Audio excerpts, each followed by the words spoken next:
на лалето. От телевизия Драгалевци поздравява телевизия, каква беше там? Денвър. Денвър. Джоко. Джоко!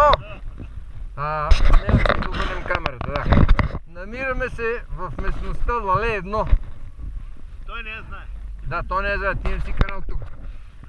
Днеска правим инспекция. За сега е добре.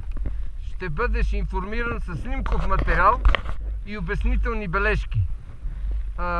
Маестро Диди може да каже две разяснителни приказки. Ето, микрофонът е ваш, да.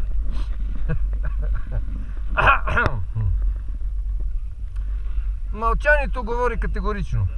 Нищо не е променено. Малко по-зле, отколкото го знае. Да, дърветата седат от преди колко? От 10 години. Нема кой да ги прибере. Не дават. Не дават еколозите. Не ги дават на циганите мангали да ги приберат. Трябва да бъде така екологично, чисто, да. Ето, погледни колко е чисто, приятно. Това е. Тъй живеем ние, дето викаш, че Стефан Дочите, преди кой? Добре. Тъй живеем ние. И така. Има слънце, малко сняг. След малко ще бъдеш информиран положението на стената, дето само те безпокои, що не караме там. Сега ще видиш. Да спра.